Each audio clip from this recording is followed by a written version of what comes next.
विराट का सेक्रेटरी मनोज विराट के कहने पर सुभाष तिवारी को मिलने के लिए ऑफिस बुलाता है।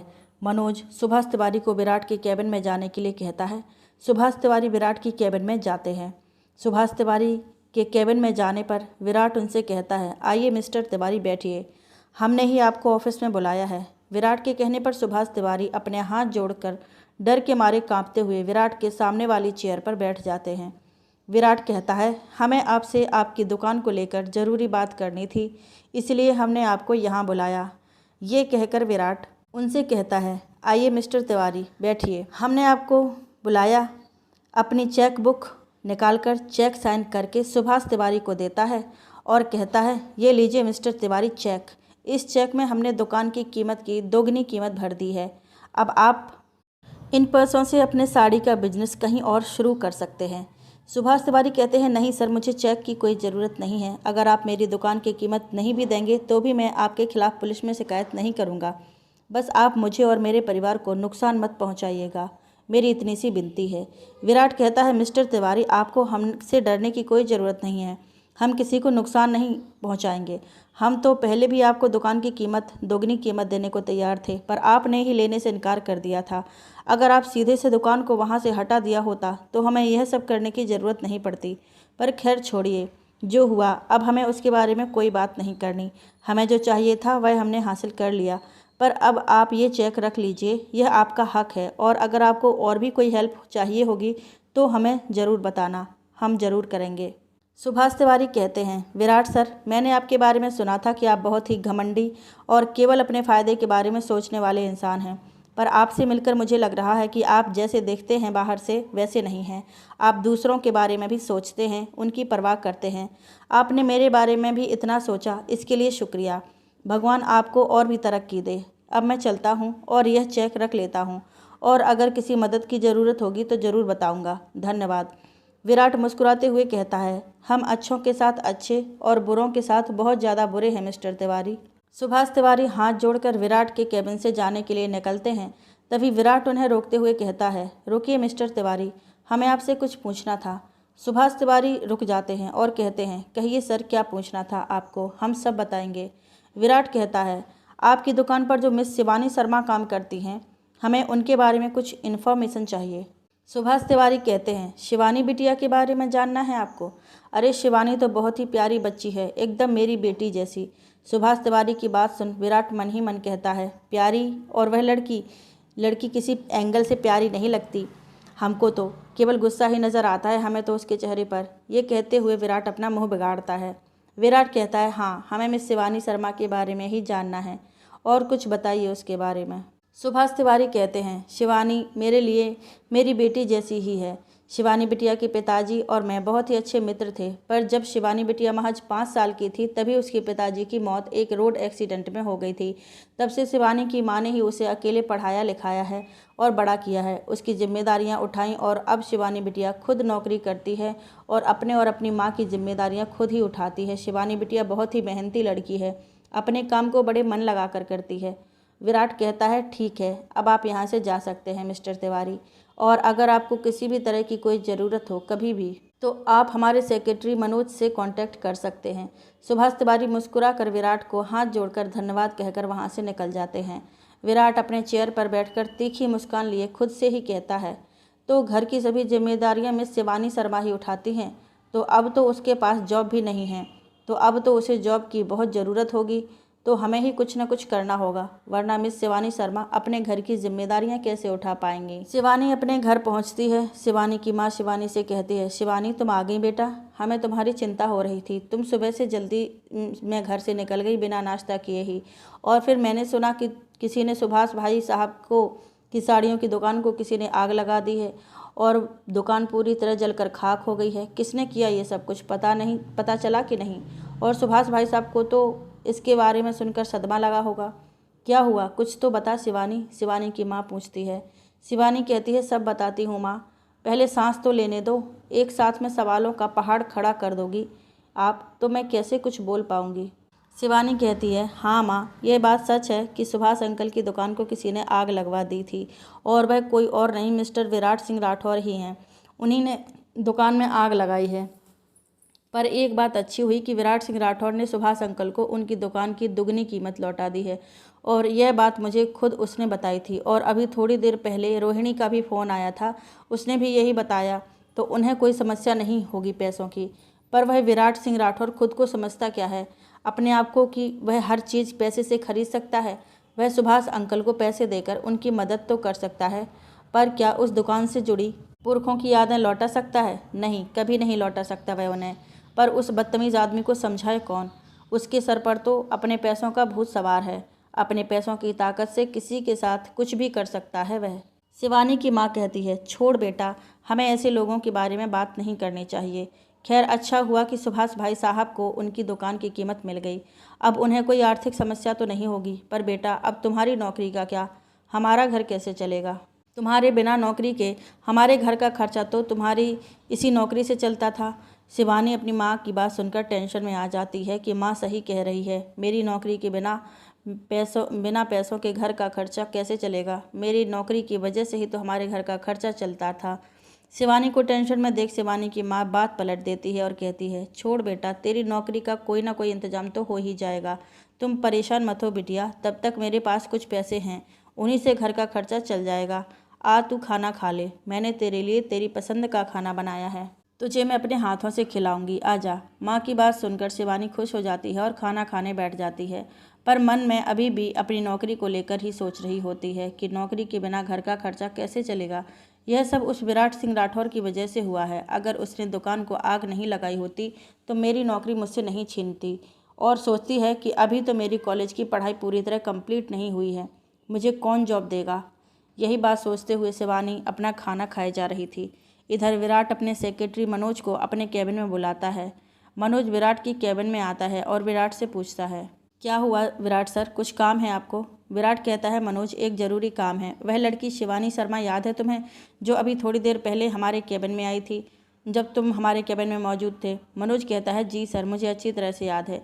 ये तो वही लड़की है ना जो सुभाष तिवारी की दुकान पर काम करती थी और आपसे मिलने उस दिन घर पर भी आई थी चोरी चुपके। और वह आपके कैबिन में आई तो बहुत गुस्से में लग रही थी, जैसे आपसे झगड़ा करने आई हो। और मुझे लगता है कि आपको बहुत कुछ सुना कर गई है वह लड़की। यह कहते हुए मनोज के चेहरे पर हंसी आ जाती है। यह देखकर विराट मनोज को घूर कर देखता है तो मनोज कहता है, सॉरी सर, गलती हो गई। विराट कहता है, आगे से ऐसा नहीं होना चाहिए मनोज। मनोज कहता है, कभी नहीं होगा सर। पर आप क्या कह रहे थे उस शिवानी शर्मा के बारे में?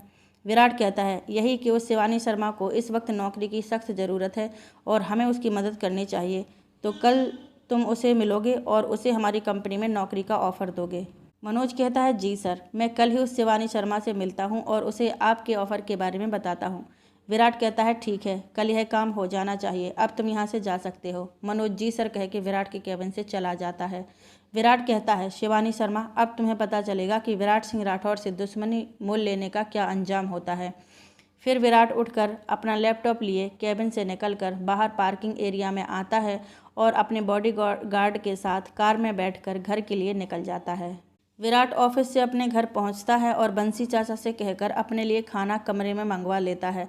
बंसी चाचा खाना लेकर अब विराट के कमरे में पहुंच जाते हैं और विराट को खाना परोसते हैं। विराट डिनर करने लगता है और डिनर करने के बाद विराट अपने कमरे की बालकनी में जाकर खड़ा हो जाता है और बालकनी में खड़ा आसमान से चांद को निहार रहा होता है और अपनी माँ को याद करते हुए कहता है, माँ, हमारे पास प्यार करने वाली दादी हैं और मिश्रा जैसी प्यार करने वाली बहन है, फिर भी आपकी कमी हमारे जीवन में कोई नहीं पूरी कर सकता। आपके बिना जीवन अधूरा सा लगता है। पता नहीं कभी यह खालीपन भर पाएगा या नहीं। आपको हमारे पास होना चाहिए था। मिस यू सो मच माँ। यह कहते हुए विराट की आंखों में आंसू आ जाते हैं और मन में उदासी लिए अपने बेड पर आकर लेट जाता है और गहरी नींद में सो जाता है।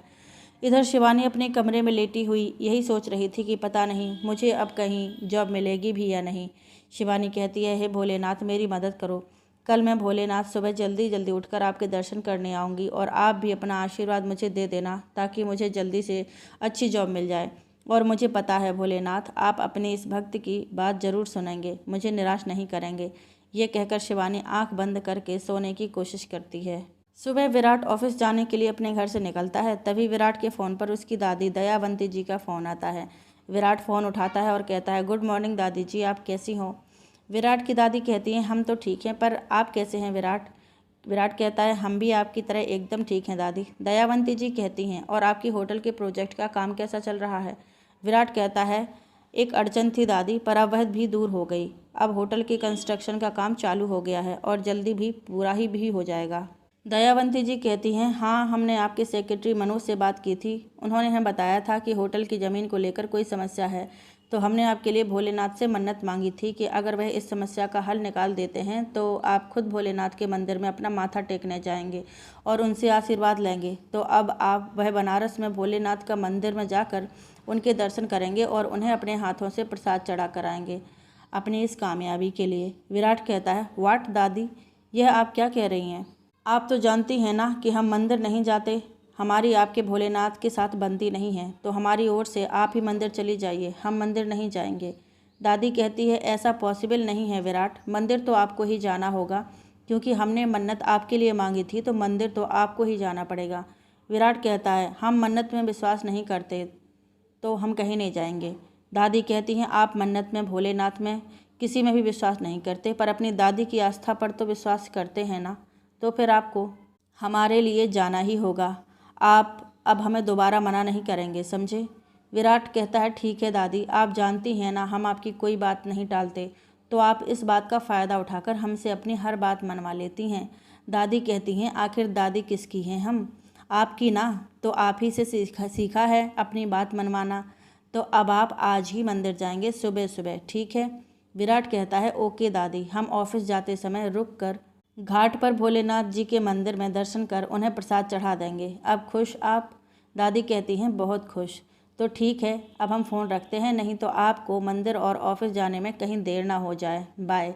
विराट कहता है, बाय, टेक केयर दादी। यह कहकर विराट अपनी कार में बैठकर मंदिर जाने के लिए निकल जाता है। दूसरी ओर शिवानी सुबह जल्दी उठकर नहा धोकर अपनी माँ से मंदिर जाने का कहकर घर से मंदिर जाने के लिए निकल जाती है। शिवानी मंदिर के बाहर पहुँचती है और बाहर से प्रसाद लेकर मंदिर की सीढ़ियाँ चढ़ रही होती है। तभी किसी औरत का धक्का लगने से उसका पैर फिसल जाता है और वह सीढ़ियों से गिरने ही वाली होती है। तभी कोई पीछे से आकर उसे अपनी बाहों में थाम लेता है और शिवानी गिरने से बच जाती है। यह शख्स जो शिवानी को अपनी बाहों में थाम गिरने से बचाता है, वह कोई और नहीं बल्कि विराट ही होता है। विराट शिवानी को गिरते देख उसे कमर से पकड़ अपनी बाहों में थाम लेता है। विराट को उसे अपनी बाहों में थामने की वजह से सहज ही शिवानी का हाथ विराट के कंधे पर चला जाता है। विराट को अपने सामने देख शिवानी की आंखें फटी की फटी रह जाती हैं और वह उसे घूर के देखे जा रही थी। दूसरी ओर विराट भी शिवानी को अपनी नज़रों से एकटक देख रहा होता है। वह कोशिश करता है पर अपनी नज़रें शिवानी पर से हटा नहीं पाता और शिवानी के चेहरे को ही निहार रहा होता है। शिवानी भी विराट को ही देख रही होती है, पर मंदिर की घंटी की आवाज़ से शिवानी का ध्यान खिंच जाता है और वह विराट से कहती है, छोड़ो मुझे, मैं ठीक हूँ।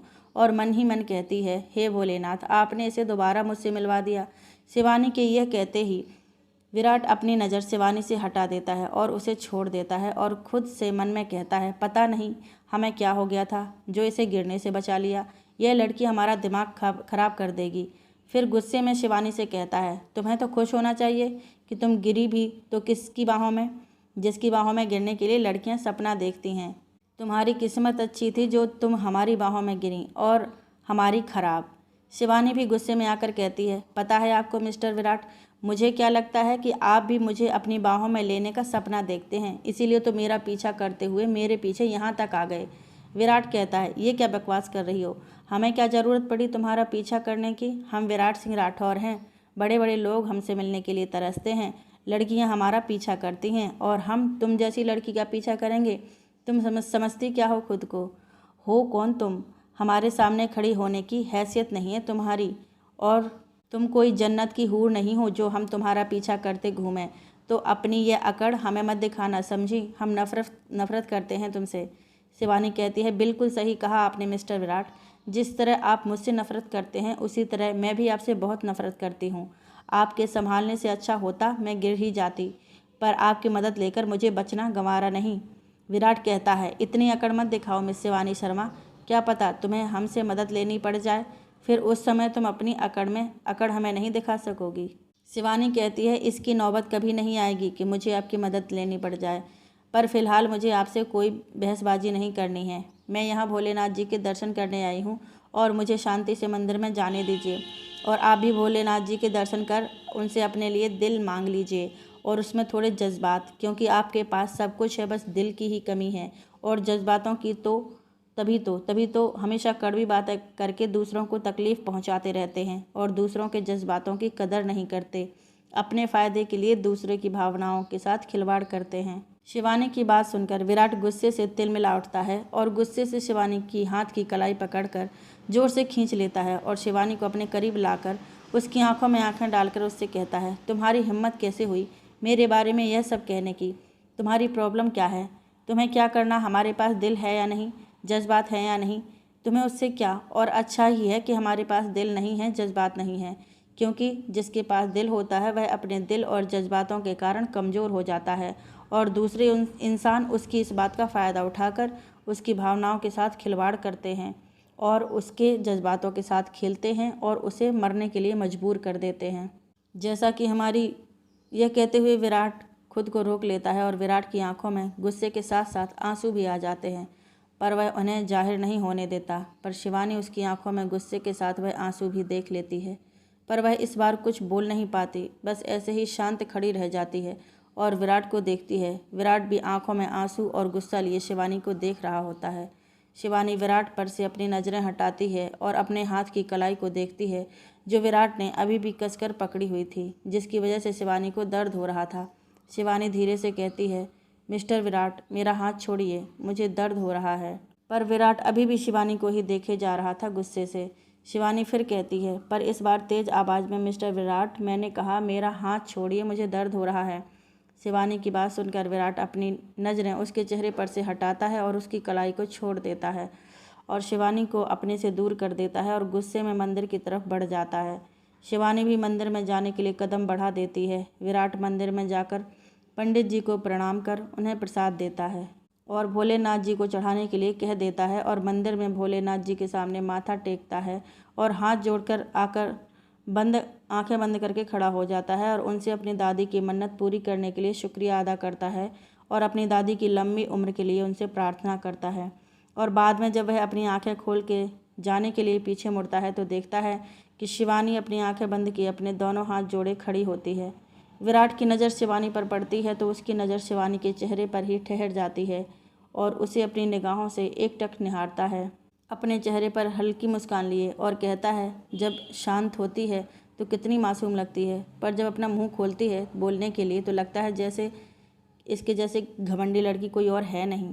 तभी पंडित जी आते हैं और विराट को प्रसाद देते हुए कहते हैं, यह लीजिए बेटा प्रसाद, हमने भोलेनाथ जी को आपकी तरफ से चढ़ा दिया है। पंडित जी की आवाज़ सुन शिवानी अपनी आंखें खोलती है तो उसकी नज़र सामने खड़े विराट पर पड़ती है, पर शिवानी विराट को नज़रअंदाज कर देती है और पंडित जी से कहती है, प्रणाम पंडित जी। पंडित जी पहले से शिवानी को जानते हैं इसलिए कहते हैं, प्रणाम शिवानी बिटिया, कैसी हो तुम? शिवानी कहती है, बिल्कुल ठीक, और आप कैसे हैं? पंडित जी कहते हैं, मैं भी बिल्कुल ठीक हूँ, भोलेनाथ जी की कृपा से। यह लो प्रसाद भोलेनाथ जी का, भोलेनाथ जी तुम्हारी हर मनोकामना पूर्ण करें।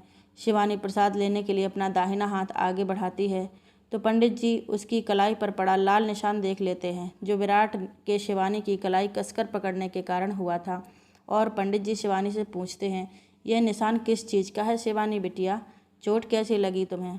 पंडित जी की यह बात सुनकर शिवानी सामने खड़े विराट को घूर कर देखती है और विराट भी शिवानी को और उसकी चोट के निशान को देखने लगता है और मन ही मन कहता है, हमने कुछ ज़्यादा ही ज़ोर से पकड़ लिया इसका हाथ गुस्से में आकर, तभी यह निशान पड़ गया है, शायद हमें ऐसा नहीं करना चाहिए था।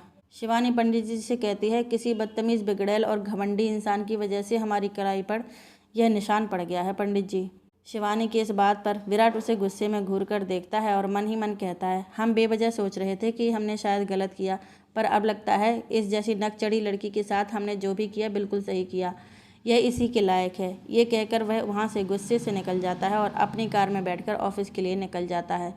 शिवानी पंडित जी से कहती है, पंडित जी मेरी ओर से भोलेनाथ जी से कहिएगा कि भोलेनाथ जी जल्दी जल्दी एक अच्छी जगह मेरी नौकरी लगवा दें, क्योंकि मुझे इस वक्त नौकरी की सख्त ज़रूरत है।